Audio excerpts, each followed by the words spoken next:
Hi welcome back to our YouTube channel. ಎಲ್ಲರೂ ಹೇಗಿದ್ದೀರಾ? ಎಲ್ಲರೂ ಚೆನ್ನಾಗಿದ್ದೀರಾ ಅಂತ ಅಂದ್ಕೊಂಡಿದ್ದೀನಿ. ಏನಪ್ಪ ಅಂತಂದರೆ ಇವಾಗ ಟೈಮು 4 ಗಂಟೆ ಆಗಿದೆ.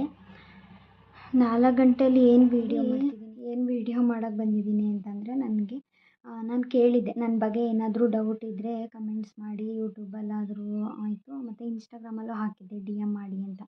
ಅದಕ್ಕೇ ತುಂಬ ಜನ ಮಾಡಿದ್ದೀರ. ನನಗೆ ತುಂಬ ಖುಷಿ ಆಯಿತು. ಅಂದರೆ ನನ್ನ ಬಗ್ಗೆ ತಿಳ್ಕೊಳ್ಳೋಕ್ಕೆ ಕ್ಯೂರಿಯಾಸಿಟಿಯಿಂದ ಕೆಲವು ಕಮೆಂಟ್ಸ್ ಮಾಡಿದ್ದೀರಾ ಅಂತ. ಅದರಲ್ಲಿ ಜಾಸ್ತಿ ಕ್ವೆಶನ್ಸ್ ಕಮೆಂಟ್ ಬಂದಿರೋದು ಅಂತ ಅಂದರೆ ನಿಮ್ಮದು ಲವ್ ಮ್ಯಾರೇಜಾ ಅರೇಂಜ್ ಮ್ಯಾರೇಜಾ ಅಂತ. ಅದಕ್ಕೇ ನಾನು ಅದ್ರ ಬಗ್ಗೆ ಕ್ಲಾರಿಟಿ ಕೊಡೋದಕ್ಕೇ ವೀಡಿಯೋ ಮಾಡೋಕ್ಕೆ ಅಂತ ಬಂದಿದ್ದೀನಿ. ದಯವಿಟ್ಟು ನನ್ನ ವೀಡಿಯೋನ ಸ್ಕಿಪ್ ಮಾಡದೆ ಎಂಡ್ವರೆಗೂ ನೋಡಿ. ಮತ್ತು ಯಾರೆಲ್ಲ ನನ್ನ ಯೂಟ್ಯೂಬ್ ಚಾನಲನ್ನು ಸಬ್ಸ್ಕ್ರೈಬ್ ಮಾಡ್ಕೊಂಡಿಲ್ಲ ಇನ್ನೂ ಬೇಗ ಹೋಗಿ ಸಬ್ಸ್ಕ್ರೈಬ್ ಮಾಡ್ಕೊಳ್ಳಿ ಮತ್ತು ಲೈಕ್ ಮಾಡಿ, ಶೇರ್ ಮಾಡಿ.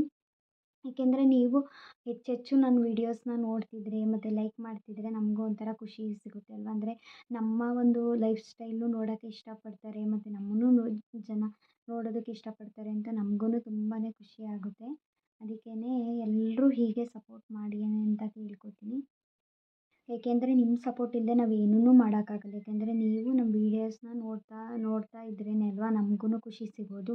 ಅದಕ್ಕೇ ಮತ್ತು ಇವಾಗ ನೀವು ಕೇಳಿರೋ ಕಮೆಂಟ್ಸ್ಗೆ, ಮಾಡಿರೋ ಕಮೆಂಟ್ಸ್ಗೆ ಮತ್ತು ಕೇಳಿರೋ ಕ್ವಶನ್ಗೆ ಆನ್ಸರ್ ಮಾಡ್ತೀನಿ. ಅದಕ್ಕಿಂತ ಮುಂಚೆ ನಮ್ಮ ಊರು ಯಾವುದು, ನಿಮ್ಮ ಊರು ಯಾವುದು ಅಂತಲೂ ಕಮೆಂಟ್ ಮಾಡಿದ್ದೀರಾ. ಆ ಕಮೆಂಟಿಗೆ ಆನ್ಸರ್ ಮಾಡಿಬಿಡ್ತೀನಿ. ನಮ್ಮದು ಹಾಸನ ಡಿಸ್ಟಿಕ್ಕು, ಕೊಣನೂರು ಪಕ್ಕ ಕೆರೆಕೋಡಿ ಅಂತ ಒಂದು ಹಳ್ಳಿ.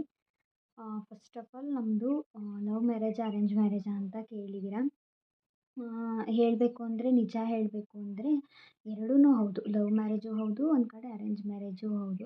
ಏನಂದರೆ ಲವ್ ಮ್ಯಾರೇಜ್ ಹೇಗೆ ಅಂತಂದರೆ ನಮಗೆ ಮುಂಚೆಯಿಂದನೂ ಪರಿಚಯ ಆಯಿತು ಅಂತಂದರೆ ನಾನು 9th ಇರೋಗ್ಲಿಂದನೇ ಅವರು ನನ್ನ ಹಸ್ಬೆಂಡ್ ಇದ್ದಾರಲ್ಲ, ನನ್ನ ಹಸ್ಬೆಂಡ್ ಪರಿಚಯ ಆಗಿದ್ದು ಮತ್ತು ಆವಾಗಲಿಂದನೂ ನಾವು ಪರಿಚಯ ಇದ್ವಿ, ಕಾಂಟ್ಯಾಕ್ಟಲ್ಲಿದ್ವಿ. ಹಾಗಾಗಿ ಮತ್ತು ಇನ್ನೊಂದು ಏನಪ್ಪ ಅಂತ ಅಂದರೆ ನಮ್ಮ ಮನೆಗೂ ಅಂದರೆ ಅವ್ರು ನಮಗೆ ದೂರದಿಂದ ರಿಲೇಷನ್ನೇ ಆಗಬೇಕು. ಬಟ್ ಅದು ನಮಗೆ ಮುಂಚೆ ಗೊತ್ತಿರಲಿಲ್ಲ. ಆಮೇಲೆ ಹೋಗ್ತಾ ಗೊತ್ತಿದ್ದು ರಿಲೇಷನ್ ಆಗಬೇಕು ಅಂತ. ಕ್ಯಾಸ್ಟ್ ಎಲ್ಲ ಒಂದೇ, ಅವ್ರು ನಮಗೆ ರಿಲೇಷನ್ನೇ ಆಗಬೇಕು ಮತ್ತು ನಮ್ಮ ಮನೆಯವ್ರಿಗೂ ಇಷ್ಟ ಆಗಿಯೇ ಮದುವೆ ಮಾಡಿಕೊಟ್ಟಿರೋದು ಆಯಿತಾ. ಅಂದರೆ ಅರೇಂಜ್ ಮ್ಯಾರೇಜ್ ಕೂಡ ಹೌದು ಇದು. ಏಕೆಂದರೆ ನಮ್ಮ ಮನೆಯವರಲ್ಲಿ ಯಾರೂ, ನಮ್ಮ ಅಮ್ಮ ಆಗಲಿ, ನಮ್ಮ ಅಕ್ಕಂದಿರಾಗಲಿ, ನಮ್ಮ ಅಪ್ಪ ಆಗಲಿ ಯಾರೂ ಅವ್ರ ಬಗ್ಗೆ ನೆಗೆಟಿವಾಗಿ ಮಾತಾಡಲಿಲ್ಲ. ಅಂದರೆ ಅವರು ಕೂಡ ಎಲ್ಲ ಒಪ್ಕೊಂಡ್ರು. ಬೇರೆ ಥರ ಏನು ಗಲಾಟೆ ಆ ಥರ ಏನೂ ಆಗಲಿಲ್ಲ. ಏಕೆಂದರೆ ಅವರು ನಮ್ಮ ಮನೆಯವ್ರಿಗೂ ಗೊತ್ತಿತ್ತಲ್ವ, ಅಂದರೆ ರಿಲೇಷನ್ನು ಕೂಡ ಆಗಬೇಕಲ್ವ. ಹಂಗಾಗಿ ಎಲ್ಲ ಒಪ್ಕೊಂಡೇ ಮದುವೆ ಮಾಡಿಕೊಟ್ಟಿದ್ದು. ಮತ್ತು ಮದುವೆನೂ ಕೂಡ ಚೆನ್ನಾಗೇ ಮದುವೆ ಆದ್ವಿ. ಏನು ಯಾವ ಥರನೂ ಆಮೇಲೆ ಅವರು ಮೈಂಡ್ ಸೆಟ್ಟಲ್ಲೂ ಇರಲಿಲ್ಲ ಬೇರೆ ಥರ ಎಲ್ಲ ಮದುವೆ ಆಗಬೇಕು ಅಂದರೆ ದೇವಸ್ಥಾನದಲ್ಲಿ ಹೋಗಿ ಮದುವೆ ಆಗಬೇಕು ಮತ್ತು ಆ ಥರ ಏನು ಇಬ್ಬರು ಮೈಂಡ್ ಸೆಟ್ಟಲ್ಲೂ ಆ ಥರ ಇರಲಿಲ್ಲ. ಮತ್ತು ನನಗೆ ಎಸ್ಪೆಷಲಿ ಅವ್ರಿಗಿಂತ ಹೆಚ್ಚಾಗಿ ನನಗೆ ಹೇಳಬೇಕು ಅಂತಂದರೆ ಮದುವೆ ಅನ್ನೋದು ಎಲ್ಲರಿಗೂ ಕನಸೇ ಆಗಿರುತ್ತೆ ಅಲ್ವಾ. ಹಿಂಗಿರಬೇಕು ನನ್ನ ಮದುವೆ, ಆ ಥರ ಇರಬೇಕು ಅಂತ. ಅದೇ ಥರ ನನಗೂ ಇತ್ತು. ಯಾಕಂದರೆ ಎಲ್ಲೋ ಹೋಗಿ ಮದುವೆ ಆಗೋದೇನು ದೊಡ್ಡ ವಿಷಯ ಅಲ್ಲ, ಅದನ್ನು ಯಾವಾಗಲೋ ಮಾಡ್ಬೋದು. ಬಟ್ ಎಲ್ಲರಿದ್ರಿಗೂ ನಮಗೆ ಬೇಕಾದಂಗೆ ಅರೇಂಜ್ಮೆಂಟ್ಸ್ನ ಮಾಡಿಸ್ಕೊಂಡು ಮದುವೆ ಆಗೋದ್ರಲ್ಲಿರೋ ಖುಷಿನೇ ಬೇರೆ ಅಲ್ವಾ. ಆ ಥರ ನನಗೆ ತುಂಬಾ ಆಸೆ ಇತ್ತು. ಅದು ಹಾಗೆ ಆಯಿತು. ಎಲ್ಲದಕ್ಕೂ ಥ್ಯಾಂಕ್ ಯು ಸೋ ಮಚ್. ನಮ್ಮ ಅಕ್ಕನೂ ಕೂಡ ಎಲ್ಲದರಲ್ಲೂ ಸಪೋರ್ಟ್ ಮಾಡಿದ್ದಾಳೆ. ಏಕೆಂದರೆ ನಿಮಗೆ ಮುಂಚೆ ಹೇಳ್ದಂಗೆ ನಮ್ಮ ಮನೆ ಕಂಪ್ಲೀಟ್ ವ್ಯವಹಾರ ಎಲ್ಲನೂ ನೋಡ್ಕೊಳ್ಳೋದೆಲ್ಲ ನಮ್ಮ ಅಕ್ಕನೇ ಅಂತ ನಿಮಗೆ ಗೊತ್ತಿದೆ ಅಲ್ವಾ.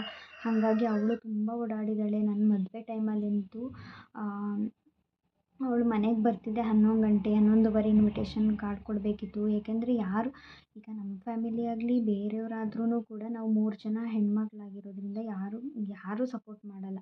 ಅದರಲ್ಲಿ ಎಸ್ಪೆಷಲಿ ಫ್ಯಾಮಿಲಿ ಮೆಂಬರ್ಸ್ ಅಂತೂ ಯಾರೂ ಮಾಡಲ್ಲ. ಎಲ್ಲ ನಾವು ಚೆನ್ನಾಗಿದ್ರೇ ಎಲ್ಲ ಅಂತ ಹೇಳ್ತಾರಲ್ಲ, ಅದಂತೂ ನಿಜ. ಹಾಗಾಗಿ ಇವಳೇ ಓಡಾಡಬೇಕಿತ್ತು, ನಮ್ಮ ಅಕ್ಕನೇ ಎಲ್ಲ ಕಡೆನೂ ಓಡಾಡಬೇಕಿತ್ತು. ಇನ್ವಿಟೇಷನ್ ಅಂತ ಅಲ್ಲ, ಪ್ರತಿಯೊಂದು ಕೆಲಸಕ್ಕೂ ಕೂಡ ನಮ್ಮ ಅಕ್ಕನೇ ತಲೆ ಕೆಡಿಸ್ಕೊಂಡು ಮಾಡಬೇಕಿತ್ತು. ಹಾಗಾಗಿ ಅವಳು ಎಷ್ಟು 11:15, 12 ಗಂಟೆಯಲ್ಲೂ ಮನೆಗೆ ಬಂದಿದ್ದಾಳೆ. ಅವಾಗೆಲ್ಲ ತುಂಬ ಬೇಜಾರು ಕೂಡ ಆಗ್ತಿತ್ತು.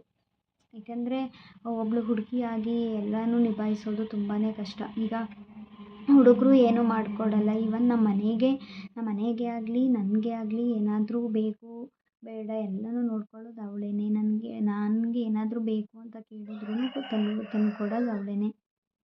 ಹಾಗಾಗಿ ಏನಂತ ಅಂದರೆ ಒಂದು ಕಡೆ ಖುಷಿ ಆಗುತ್ತೆ. ಏಕೆಂದರೆ ಎಲ್ಲನೂ ಈಗ ನನಗೊಬ್ಬ ಅಣ್ಣನೂ ತಮ್ಮನೂ ಇದ್ದಿದ್ದರೂ ಕೂಡ ನಮ್ಮನ್ನ ಇಷ್ಟು ಚೆನ್ನಾಗಿ ನೋಡ್ಕೊತಿರ್ಲಿಲ್ಲ ಅಂದರೆ ಇಷ್ಟು ಸಪೋರ್ಟಿವ್ ಆಗಿರಲಿಲ್ಲ ಅಂತ ಅನಿಸುತ್ತೆ. ಎಲ್ಲದರಲ್ಲೂ ನಮ್ಮ ಅಕ್ಕನ ತುಂಬಾ ಖುಷಿಯಾಗುತ್ತೆ. ಅವಳು ಇವತ್ತಿನವರೆಗೂ ಅಷ್ಟೇ ಹಾಗೆ ನೋಡ್ಕೋತಾ ಇರೋದು ಕೂಡ. ಮತ್ತು ಇನ್ನೊಂದು ಏನಪ್ಪ ಅಂತಂದರೆ ಮತ್ತು ಇನ್ನೊಬ್ರು ಯಾರೋ ಕಮೆಂಟ್ಸ್ ಮಾಡಿದರು, ಅಂದರೆ ನೀವು ವೀಡಿಯೋಸ್ ಮಾಡೋದು, ರೀಲ್ಸ್ ಮಾಡೋದು ನಿಮ್ಮ ಅತ್ತೆ ಮಾವ ಅವರಿಗೆಲ್ಲ ಇಷ್ಟ ಆಗುತ್ತಾ ಅಂತ. ಇದು ನನಗೆ ಇನ್ಸ್ಟಾಗ್ರಾಮಲ್ಲಿ ಬಂದಿದ್ದ ಕಮೆಂಟ್ಸು. ಯಾವಾಗ ಅಂತಂದರೆ ಇವಾಗಲ್ಲ, ರೀಸೆಂಟಾಗಿ ಏನಲ್ಲ, ನನ್ನ ಮದುವೆ ಆದಮೇಲೆ ಯಾವಾಗಲೂ ಒಂದು ವೀಡಿಯೋಗೆ ಯಾರೋ ಕಮೆಂಟ್ ಮಾಡಿದ್ದು, ನನಗೆ ಇವಾಗ ನೆನಪಾಯ್ತದು. ಅಂತಂದರೆ ಏನು ಅಂದರೆ ಅತ್ತೆ ಮಾವ ಅಂತಂದರೆ ಎಲ್ರೂ ಯಾಕೆ ಹಾಗೆ ಇರಬೇಕು ಅಂತ ಅನ್ಕೋತೀರಾ, ಅಂದರೆ ರಿಸ್ಟ್ರಿಕ್ಷನ್ ಮಾಡ್ತಾರೆ ಎಲ್ಲದಕ್ಕೂ ಆ ಥರ ಅಂತ. ಬಟ್ ನಮ್ಮ ಅತ್ತೆ ಮಾವ ಆ ಥರ ಯಾವತ್ತೂ ಹೇಳೇ ಇಲ್ಲ ನನಗೆ. ಅವ್ರು ಹೇಳೋದೂ ಇಲ್ಲ. ಅವ್ರು ಏನಂತಂದರೆ ಏನಾದ್ರು ಹೊಸ್ದಾಗಿ ಮಾಡ್ತೀನಿ ಅಂತ ಅಂದರೆ ಅಥವಾ ಏನಾದರೂ ನಾವು ಇಷ್ಟಪಟ್ಟು ಮಾಡಬೇಕು ಅಂತ ಅಂದರೆ ಎಲ್ಲದಕ್ಕೂ ಸಪೋರ್ಟ್ ಮಾಡ್ತಾರೆ. ನಂಗೆ ಆ್ಯಕ್ಚುಲಿ ತುಂಬಾ ಲಕ್ಕಿ ನಾನು ನಮ್ಮ ಅತ್ತೆ ಮಾವನ ಆ ಥರ ಅತ್ತೆ ಮಾವ ಸಿಕ್ಕಿರೋದು. ಏಕೆಂದರೆ ಅವ್ರು ಯಾವುದಕ್ಕೂ ಬೇಡ ಅನ್ನಲ್ಲ. ನನ್ನ ಹಸ್ಬೆಂಡ್ ಆದ್ರೂ ಅಷ್ಟೇ, ಅವ್ರು ಏನಾದರೂ ನಾನು ಹೊಸ್ದಾಗಿ ಏನಾದ್ರು ಟ್ರೈ ಮಾಡ್ತೀನಿ ಅಥವಾ ಏನಾದರೂ ಮಾಡ್ತೀನಿ ಅಂದರೆ ಯಾವಾಗಲೂ ನನ್ನ ಸಪೋರ್ಟಿವ್ ಆಗಿ ನಿಂತಿದ್ದಾರೆ ಮತ್ತು ಸಪೋರ್ಟ್ ಮಾಡ್ತಾರೆ. ನಮ್ಮ ಅತ್ತೆ ಮಾವ ಆದ್ರೂ ಅಷ್ಟೇ, ನನ್ನ ಹಸ್ಬೆಂಡ್ ಆದ್ರೂ ಅಷ್ಟೇ. ನಾನಂತೂ ತುಂಬಾ ಅದೃಷ್ಟ ಮಾಡಿದ್ದೀನಿ ಆ ಒಂದು ವಿಷಯದಲ್ಲಿ. ಏಕೆಂದರೆ ಕೆಲವರು ನೀವು ನೋಡಿರ್ತೀರ, ಕೆಲವ್ರಿಗೆ ವೀಡಿಯೋಸ್ ಮಾಡೋದು ಇಷ್ಟ ಇರಲ್ಲ ಮದುವೆ ಆದಮೇಲೆ, ಮತ್ತು ಹೊರಗಡೆ ಸುತ್ತಾಡಬೇಕು ಅಂತ ಅಂದ್ರೂ ಕಷ್ಟ ಆಗ್ತಿರುತ್ತೆ ಅವ್ರಿಗೆ. ಕೆಲವೊಬ್ರಿಗೆ ಅದು ಇಷ್ಟನೇ ಆಗಲ್ಲ, ಅತ್ತೆ ಮಾವಂಗಾಗಿರ್ಬೋದು ಅಥವಾ ಗಂಡಂಗಾಗಿರ್ಬೋದು. ಬಟ್ ನನ್ನ ಫ್ಯಾಮಿಲೀಲಿ ಏನಂತಂದರೆ ಆ ಥರ ಪ್ರಾಬ್ಲಮ್ ಏನೂ ಇಲ್ಲ. ನಾವು ಹೊರಗಡೆ ಹೋಗ್ತೀವಿ ಅಂದ್ರೂ ಅಷ್ಟೇ. ಮತ್ತು ನಾವು ಅವಾಗವಾಗ ಅಂದರೆ ತುಂಬ ಬೋರ್ ತುಂಬ ದಿನ ಆಯಿತು, ತುಂಬ ಬೋರ್ ಆಗ್ತಾಯಿದ್ರೆ ಎಲ್ಲರೂ ಹೋಗಬೇಕು ಅಂತ ಅಂದ್ಕೊಂಡ್ರೆ ಹೋಗ್ತೀವಿ. ನಾವು ಆ ಥರ ಏನು ಎಲ್ಲೂ ಹೋಗ್ಬಾರ್ದು, ಸುತ್ತಾಡಬಾರ್ದು, ಅವರು ನಮ್ಮ ಅತ್ತೆ ಬೈತಾರೆ, ಮಾವ ಬೈತಾರೆ ಅಂತ ಏನಿಲ್ಲ. ನಮ್ಮ ಅತ್ತೆ ಮಾವ ನನಗೂ ತುಂಬ ಸಪೋರ್ಟಿವ್ ಆಗಿದ್ದಾರೆ. ಅವ್ರ ಬಗ್ಗೆ ಹೇಳಬೇಕು ಅಂದರೆ ಅದೇ ಅಷ್ಟೇ, ತುಂಬಾ ಸೈಲೆಂಟ್ ಅವರು ಇಬ್ರೂ ಅಷ್ಟೇ. ಮತ್ತು ಇನ್ನೇನು ಹೇಳಲಿ, ಅದೇ ನಾವು ಆವಾಗವಾಗ ಮುಂಚೆ ಎಲ್ಲ ಏನು ಅಷ್ಟು ಹೊರಗಡೆ ಓಡಾಡ್ತಿರ್ಲಿಲ್ಲ. ಬಟ್ ಇವಾಗ ಮದುವೆ ಆದಮೇಲೆ ಸ್ವಲ್ಪ ಜಾಸ್ತಿ ಮಾಡಿದ್ದೀವಿ. ಅದರಲ್ಲೂ ಇವಾಗ ಅಂದರೆ ಒಂದು 15 ದಿನದ ಹಿಂದೆ ಇನ್ನೆಲ್ಲೂ ಹೋಗಿರಲಿಲ್ಲ. ಅದೇ ಕುಶಾಲನಗರ ಹೋಗಿದ್ವಲ್ಲ, ಅಷ್ಟು ಬಿಟ್ಟರೆ ಇನ್ನು ಮದುವೆ ಆದ ಹೊಸದರಲ್ಲಂತೂ ತುಂಬ ಚೆನ್ನಾಗಿ ರೌಂಡ್ ಹಾಕ್ಬಿಟ್ಟಿದ್ದೀವಿ. ನೋಡೋಣ ನೆಕ್ಸ್ಟ್ ಮಂತ್ ಎಲ್ಲರೂ ಹೋಗೋಣ ಅಂತ ಅಂದ್ಕೊಂಡಿದ್ದೀವಿ. ಏನಾಗುತ್ತೆ ಅಂತ. ಅಲ್ಲಿ ಹೋದರೆ ಖಂಡಿತ ಅಲ್ಲೂ ವೀಡಿಯೋ ಮಾಡಿ ಹಾಕ್ತೀನಿ. ಮತ್ತು ಇನ್ನೇನು ಡೌಟ್ಸ್ ಇದೆ ಅಂತ ನನಗೆ ಗೊತ್ತಿಲ್ಲ. ಏಕೆಂದರೆ ನೀವು ಜಾಸ್ತಿ ಜನ ಕೇಳಿದ್ದೇನೆ ಇದು, ನಿಮ್ಮದು ಲವ್ ಮ್ಯಾರೇಜಾ ಅರೇಂಜ್ ಮ್ಯಾರೇಜಾ ಅಂತ ಅದನ್ನೇ ಕೇಳಿದ್ದು. ಮತ್ತು ಇನ್ನೊಂದು ಏನಪ್ಪ ಅಂತ ಅಂದರೆ ನೀವು ಪ್ರೆಗ್ನೆಂಟ್ ಅಂತಲೂ ಕೂಡ ಕೇಳಿದ್ದೀರಾ. ಹೌದು, ನಾನು ಆಲ್ರೆಡಿ ಹಾಕಿದ್ದೀನಿ ಇನ್ಸ್ಟಾಗ್ರಾಮಲ್ಲಿ, ನೋಡಿರ್ತೀರಾ ಅಂತ ಅಂದ್ಕೊಂಡಿದ್ದೀನಿ. ಹೌದು, ಏನಾದರೂ ಗುಡ್ ನ್ಯೂಸ್ ಇದೆಯಾ ಅಂತಲೂ ಕೇಳಿದ್ದೀರಾ, ಕಮೆಂಟ್ ಮಾಡಿದ್ದೀರಾ. Thank you so much. ಅಷ್ಟೊಂದು ಕೇರ್ ಮಾಡಿ ಕಮೆಂಟ್ ಮಾಡಿದ್ದೀರಲ್ಲ, ಥಿಂಕ್ ಮಾಡಿ. Thank you so much. ಹೀಗೆ ಸಪೋರ್ಟ್ ಮಾಡ್ತಾ ಇರಿ. ಇನ್ನೇನು ಹೇಳೋಣ. ಮತ್ತು ಮೊನ್ನೆ ಅಂದರೆ ನಮ್ಮ ತಾತ ತೀರ್ಕೊಂಡ್ರು, ಅದ್ರದ್ದು ಸ್ವಲ್ಪ ಕೆಲಸ ಇತ್ತು. ಅದಕ್ಕೆ ಸ್ವಲ್ಪ ಸ್ಟೋರಿ ಪೋಸ್ಟ್ ಎಲ್ಲ ಕಡಿಮೆ ಆಗ್ತಿತ್ತು. ಬಟ್ ಇನ್ಮೇಲೆ ಮಾಡ್ತೀನಿ. ಏಕೆಂದರೆ ಮನೆ ಕೆಲಸ ಅಂತ ಅಂದರೆ ಇದ್ದೇ ಇರುತ್ತೆ ಅಲ್ವ. ಏನಾದರೂ ಕಾರ್ಯ ಮಾಡಬೇಕು ಅಂತ ಅಂದರೆ ಮನೆ ಕೆಲಸ ಇರುತ್ತೆ. ಅಂದರೆ ನಾನೇನು ಅಷ್ಟು ಕೆಲಸ ಮಾಡಲ್ಲ, ನಮ್ಮ ಅಮ್ಮನೇ ಮಾಡೋದು. ಬಟ್ ಆದರೂ ಸಣ್ಣ ಪುಟ್ಟ ಹುಡುಗಿರಾಗಿದ್ಮೇಲೆ ಸುಮ್ಮನೆ ಕೂರೋಕ್ಕಾಗಲ್ಲ ಅಲ್ವಾ. ಹಾಗಾಗಿ ಅದ್ರ ಕೆಲಸ ಇತ್ತು, ಅದಕ್ಕೆ ಸ್ವಲ್ಪ ಆ್ಯಕ್ಟಿವ್ ಆಗಿರಲಿಲ್ಲ.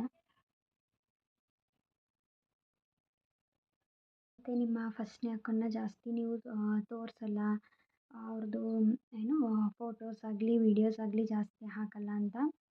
ಏಕೆಂದರೆ ಅವಳು ನನ್ನಷ್ಟು ಬರಲ್ಲ ನಮ್ಮ ಅಮ್ಮನ ಮನೆಗೆ. ಏಕೆಂದರೆ ಅಲ್ಲಿ ಅವರಿಗೆ ತುಂಬಾ ಕೆಲಸ ಇರುತ್ತೆ. ಅದಕ್ಕೇ ಅವಳು ಸ್ವಲ್ಪ ಬರೋದು ಕಮ್ಮಿನೇ. ಏನಾದರೂ ಈ ಥರ ಫಂಕ್ಷನ್ಸ್ ಏನಾದ್ರು ಇದ್ದಾಗ ಬರ್ತಾಳೆ ಜಾಸ್ತಿ ಅಷ್ಟೇ. ಅಂದರೆ ನಾವೇ ಹೋಗ್ತಾ ಇರ್ತೀವಿ ಅವಾಗವಾಗ ಅಕ್ಕನ ಮಕ್ಕಳನ್ನ ನೋಡೋಕ್ಕೆ ಅವಾಗವಾಗ ನಾವೇ ಹೋಗ್ತಾ ಇರ್ತೀವಿ. ಮತ್ತು ಇನ್ನೊಂದು ಏನಪ್ಪ ಅಂತಂದರೆ ಅವಳಿಗೆ ಸ್ವಲ್ಪ ವೀಡಿಯೋಸು ಫೋಟೋಸ್ ಅಂದರೆ ಕ್ರೇಜು ಕಮ್ಮಿನೇ. ಅದರಲ್ಲೂ ವೀಡಿಯೋಸ್ಗೆ ಬರೋದು ಅಂದರೆ ಅಷ್ಟಕ್ಕಷ್ಟೇ. ಅವಳು ಇಷ್ಟಪಡಲ್ಲ. ಅವತ್ತೂ ಅಷ್ಟೇ, ಅಲ್ಲಿ ಹೋದಾಗ ವೀಡಿಯೋ ಮಾಡ್ತೀನಿ ಅಂದಾಗ ಬರಲೇ ಇಲ್ಲ. ನಮ್ಮ ಅಕ್ಕ ವೀಡಿಯೋ ಮಾಡ್ತೀನಿ ಇರು ಅಂತ ಅಂತಿದ್ಲು. ಅದಕ್ಕೇ ಅವಳು ಬರಲೇ ಇಲ್ಲ ವೀಡಿಯೋಗೆ. ಅದಕ್ಕೆ ಸ್ವಲ್ಪ ನಾಚ್ಕೋತಾಳೆ. ವೀಡಿಯೋಸಿಗೆಲ್ಲ ಬರೋದಕ್ಕೆಲ್ಲ ಸ್ವಲ್ಪ ನಾಚ್ಕೋತಾಳೆ ಅಷ್ಟೇ. ಹಾಗೆ ಹೇಳ್ತಾ ಈ ಒಂದು ವ್ಲಾಗ್ನ ಇಲ್ಲಿಗೆ ಎಂಡ್ ಮಾಡ್ತಾಯಿದ್ದೀನಿ. ನಿಮ್ಮೆಲ್ರಿಗೂ ಕ್ಲಾರಿಟಿ ಸಿಕ್ತು ಅಂತ ಅಂದ್ಕೋತೀನಿ. ಮತ್ತು ಹೀಗೆ ದಯವಿಟ್ಟು ನನ್ನ ಯೂಟ್ಯೂಬ್ ಚಾನಲನ್ನು ಸಪೋರ್ಟ್ ಮಾಡಿ, ಲೈಕ್ ಮಾಡಿ, ಶೇರ್ ಮಾಡಿ, ಕಮೆಂಟ್ ಮಾಡಿ ಮತ್ತು ಎಲ್ಲದಕ್ಕಿಂತ ಮೇನ್ ಸಬ್ಸ್ಕ್ರೈಬ್ ಮಾಡೋದನ್ನು ಮರಿಬೇಡಿ. ನಿಮ್ಮ ಸಪೋರ್ಟ್ ಇದ್ರೇ ನಾವು ಏನು ಬೇಕಾದರೂ ಮಾಡ್ಬೋದು. ಮತ್ತು ನೆಕ್ಸ್ಟು ಯಾವ ಥರ ವೀಡಿಯೋ ಬೇಕು ಅಂತ ಕಮೆಂಟ್ ಮಾಡಿ. ಬಾಯ್. Love you.